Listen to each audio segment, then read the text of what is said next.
Working.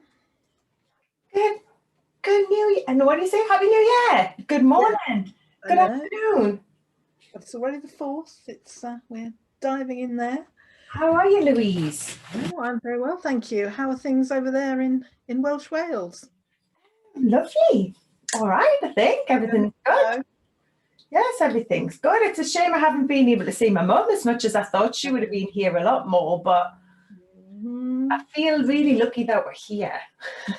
Actually, it's a nicer place to be locked down, being so close to the beach. What about you? Yeah, absolutely. So how has it all affected you? No, it hasn't really affected me at all. I'm an introvert. I'm quite happy staying indoors. No. I don't have to get dressed up. I don't have to go out to all those things I don't really want to go to. Don't have to make up an excuse why I can't go to them. I just don't have to go. Brilliant. And I think now it's like we've got this reason after lockdown to say, oh no, I'm not going to that. No, I'm not going to take a risk. Yeah, and there are all these extroverts moaning about how terrible it is for our mental health. Well, it's only terrible for 50% of the population. The other 50% of the population. But because we're quiet, we don't say we're having a great time. No, but for me, when I was drinking, I thought I was that party person. And now it's like you, I'm really enjoying it, but I would never have put my hand up and said I was an introvert, but maybe I am. Yeah. Yeah, a lot of introverts put on a persona of extroversion in order to fit in. Yeah, really. And that's about lacking the confidence to actually be yourself. And I think obviously the drink, it surprises me now how many things I'm not bothered about going to, which means that the reason I wanted to go was simply for the drink. Yeah, it was just an excuse to drink, really. And I'm really seeing that now. Yeah. Very bizarre. And making it so much easier for my clients though, because they're not going to be as influenced as what they would have been previously. So a lot easier for people if they are wanting to change their relationship with alcohol. Yeah, although I gather a lot of people are drinking more. I think it's a difference, isn't it? I think some people are and some people aren't. But I mean, a lot of people are trying to create the same feeling they got from that Prosecco, you know, that up feeling when they're around friends, but they're trying themselves at home in their kitchen and it's not working. No, it won't, unfortunately. And how's things going with your business then? Is it increased your people wanting to gain your support? Do you think it's made it online coach? Really interesting, because at the beginning of the lockdown I just thought, well, what can I do? How can I help people from being in here, something easy and simple? And in my free Facebook group I started doing a daily morning meditation. So every morning at 9:30 I came on Facebook Live, did a 15-minute meditation, and that was really, really well received. You know, a lot of people felt that it gave a bit of a structure to their day, because they knew they had to get up and get ready. They didn't have to get dressed because no one could see them, but 9:30 they'd be on the video on Facebook for a meditation, and then they felt like they could do more during the day. And obviously I did that from March until July, 7 days a week. Wow. Yeah. And meditation is something I want to learn. I would love to follow what you do for that, and then I could signpost my clients to you, because it's definitely something missing for me. Yeah. So what I did, I did that until July, and then a lot of people started going back to work or started going out more because the weather was better and they went out and we could do more things. And in September, I actually set up a subscription service. So I went back to doing the daily meditations, but I put it in a private Facebook group, so that meant that people, in subscribing to it, they made a commitment to actually doing it, rather than it just being a free thing that was there. Yes. You actually signed up for this, and every day you went in there and the meditation was there, or you can listen to the recording. Now people are back at work. 9:30 in the morning doesn't suit everybody. Of course, but you can listen to the recordings now. So I do have that up and running as part of my wider online membership. And obviously I've just been supporting my members online, because we can't hold our face-to-face meetings anymore.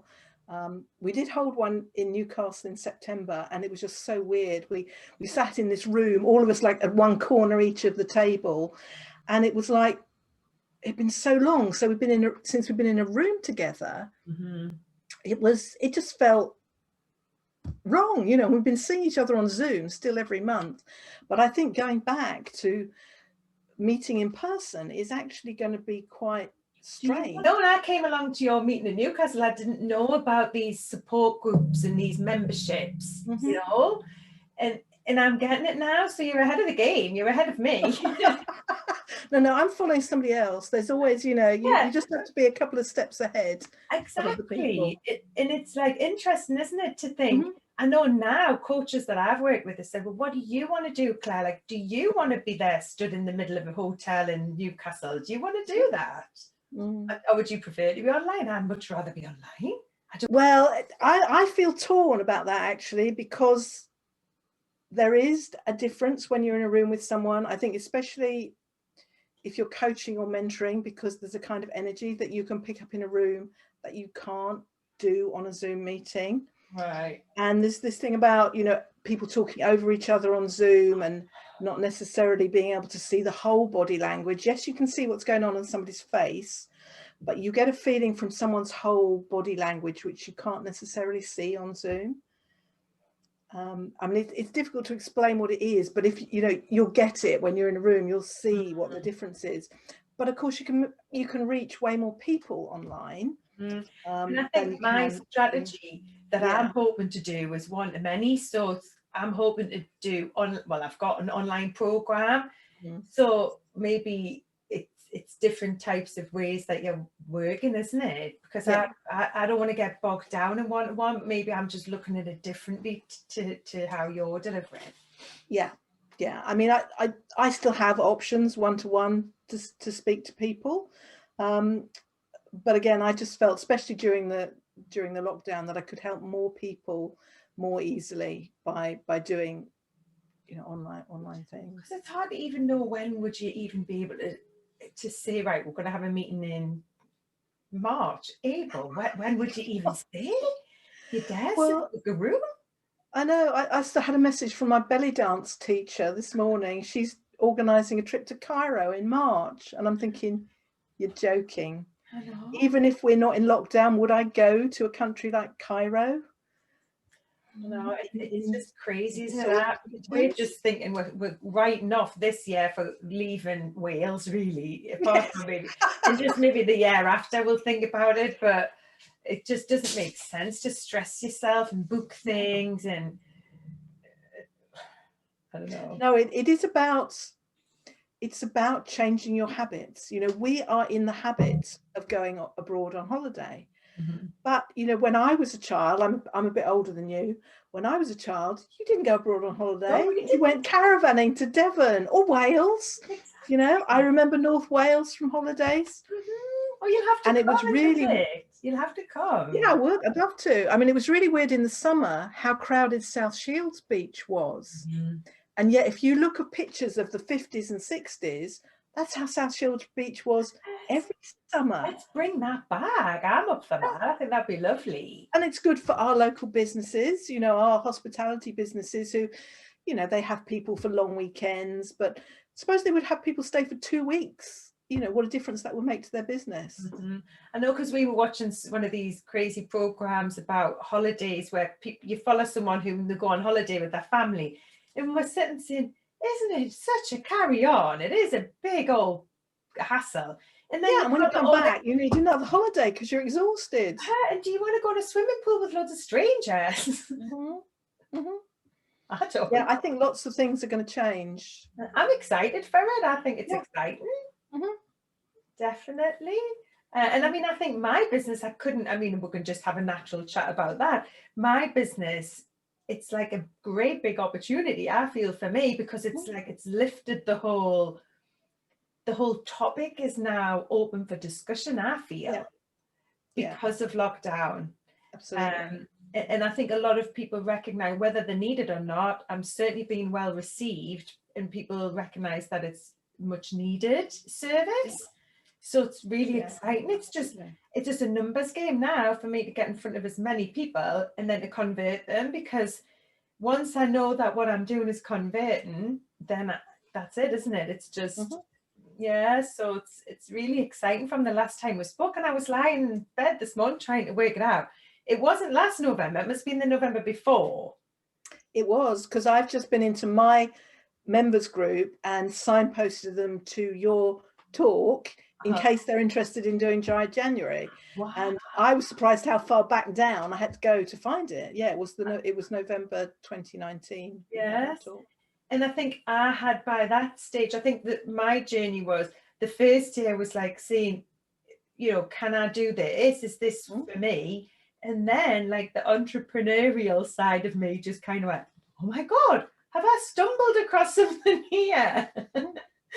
Because the 1 year no beer and the other things that I was open to, I kept thinking, I kept having to tweak things and stick things together to make it work for me. And I was pulling things out of all sorts of self-help books to, you know, for me to visualize my future without alcohol. And now it's like I've created this program which brings all of everything I've learned together. And I'm just so excited. I'm so pleased that I kept up with it along the way. And I've learned so much. I've grown so much as a person. And I just thought it'd be lovely to come back and have another chat and see, you know, if we can kind of do like a snapshot of where I was then and where I am now, because I really feel like I'm now, like I say, the first year was me getting ready. Second year was figuring out all of the tech. And now it's all about me saying, right, okay, feedback. And then here I am. This is the support that I'm offering, and inviting women to get off before the hit crisis. And that's the key, isn't it? Yeah, and I think just looking at you, you know, the before and after of Claire before and Claire after, and you know, you're right, I probably met you 2 years ago, because I think you came to the Newcastle meeting probably in the January or February of 2019. Can't actually remember, but you know, the way you look, the way you act, the way you show up is so different. But not that I felt, and the worry that I want to say there to jump in is to say, had you just met me then, you didn't think that my life was falling apart. No. I was functioning. And actually, I think then I was already so far into my sober streak, but I still had such a long way to go. And a lot of that is just accepting who I am and just growing as a person. So it's not just about the alcohol that I've put down, it's about what else that's enabled me to pick up. You know? Yeah, because it's a mask. It masks everything. It's like it just comes into your energy field, if you like. It just masks everything and takes over everything. Well, and it's the same with other addictions as well, you know, whether it's drugs or sugar or shopping, whatever it is, it covers up who you really are. Yeah, but I think as well as that, when I put the drink down, because I think the first video, even when I hit 1 year no beer, it was like I was raw, and I can feel myself as being so exposed and feeling like, who the hell am I? Kind of not wanting to attach myself to something that I didn't feel I belonged to anymore. So it was really scary, you know, and then it's just about letting a little bit of yourself out and saying, this is me, and oh, that's well received. Oh, and this is me, and that's well received. And then realizing you don't need anyone's approval, do you? It's so hard. Also, you know, when you make a big change in your life, whatever it is, it's almost like you go through a grieving period, because you've lost that, whether it was good or bad. You know, it's a big change in your life, and there has to be a readjustment period, which is, I think, often like grief. Oh, absolutely. And I use the 5 stages of grief to, at the beginning to say it's about like acceptance, denial. I can't remember which way around to go. And then like letting go. And I think there was a lady I'm working with, she's a psychologist in New York, and she had told me about the 6th stage of grief, which is about helping others. Yeah, I've actually got 7 stages of grief. Have you? Yeah, Tell me. so I did an in conversation, I think just before you, with a grief counsellor, bereavement counsellor. Yeah, and that some people have 7 stages of grief as well. Wow. So it's really interesting that it's almost like I'm grieving the old me. Yeah.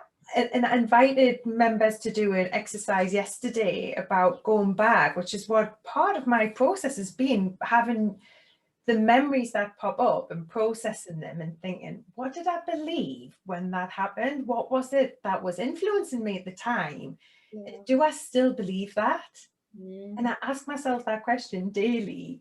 And like when you think back to my first encounter of going out drinking when I was 15, I believed that alcohol made me glamorous and it made me this grown up. And I believed I had I should have that responsibility. I welcomed it. Now I don't want it. I want to go back to being carefree. And that's what I feel like putting the alcohol down has enabled me to do. It's like life isn't so serious now. And that's an interesting thing about belief, isn't it? Because I think we believe that our beliefs don't change, that we have a belief and that's us. We believe this, and Yeah. that we can't change it. But isn't that classed as having a fixed mindset? Yeah. Which is Ollie, I know when, my ladies, I've got my ladies there. Mm-hmm. Susie's probably got a fixed mindset and she thinks, I can't change. This is who I am. Take me or leave me. Then Ollie, who starts observing and she maybe sees other people who she can relate to and thinks, oh, I could maybe be a bit more like Claire, and I just haven't allowed that part of my personality to come out. So Ollie starts to do that, and it's about accepting herself and thinking, oh, actually, I can't change what I believe because we're so influenced by things that happened when we were young or people who we knew then. Mm-hmm. Yes, and I think we don't think enough about the family situation that we were brought up in. What was normal in our family, we kind of think, well, everybody does this. Yeah. But of course, that's not true, is it? What's happening in your family may be just unique to your family, but you don't know that when you're growing up. No, this is true. And I think as well, a lot of people liken this sort of issue, if you like, an alcohol issue, to having such a difficult childhood or troubles in the past. And that's not necessarily the case. I mean, for me, things were a lot more fun when alcohol was around. My dad worked shifts, so if he was going to work, it wasn't so lighthearted as it was when he was having a couple of cans. So to me, alcohol was positive. It was, it wasn't a bad thing. It was actually more fun to be around. And I think that's kind of in there, isn't it? It's ingrained. Yeah, it's quite interesting because my parents were really outgoing and gregarious. They loved having parties. And so Christmas Eve, the party was at our house. New Year's Eve, the party was next door at our neighbour's house. Same group of friends. And I absolutely hated it. Yeah. But that was about me being introverted. And how old were you then? Can you remember how old you would be? Yeah, probably from about 10 to 15. I just thought, the noise and in my just bedroom reading a book, and there's a great picture of me sitting in the corner at one of these parties reading a book, and people trying to get my attention and get me to enjoy the party. So mine is almost a reaction to the way my parents were. I'm not interested in partying or any of that. So I think you can go the same or opposite, can't you? Yes. And an example that I had, a client had said something similar, that her parents were really strict. And then when the parties happened on a weekend, she can remember feeling that was quite hypocritical, because how could they let go so much and be so irresponsible and then expect so much from her through the week? And she was young and she was a child and she couldn't communicate that to them. She's really pissed off that they had this high expectations of her, yet they just let loose.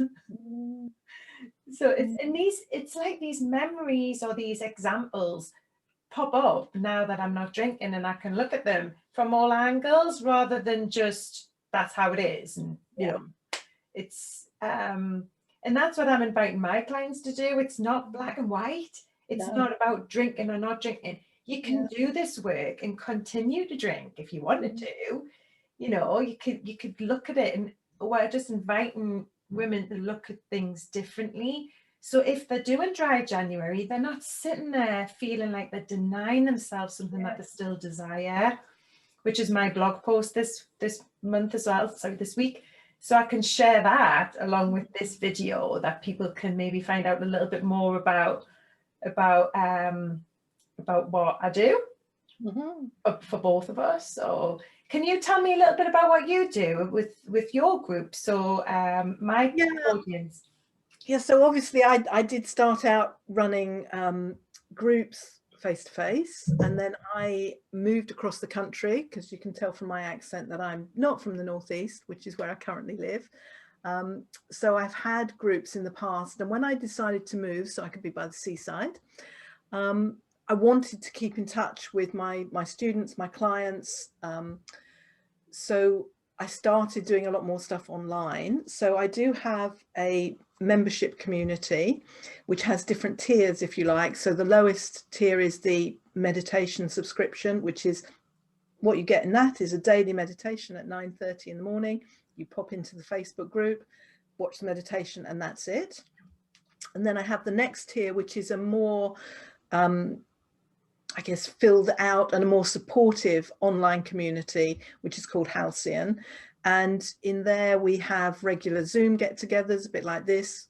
We have a couple of times a month. I have a lot of material in there. I do guest interviews, like the one I did with you in 2019. And I have a program, a bit like you, in the membership, which is about helping busy women who are overwhelmed with everything they've got going on in their lives to find more peace, balance and focus, so that they can go from frazzled to feeling more serene. Wow. And I think when you are feeling calmer, when you feel like you're a bit more in control of what's going on in your life, it's so much easier to make decisions, decide what you want to do, mix with the people you really want to mix with. Because a bit like the drinking, you know, you have this illusion that these are the people that you want to be with, when actually you're just masking who you really are, because you're so tied up in this frenzy and busyness of everyday life. And you're juggling so many plates, your work, your family, trying to take care of yourself, which most women put at the bottom.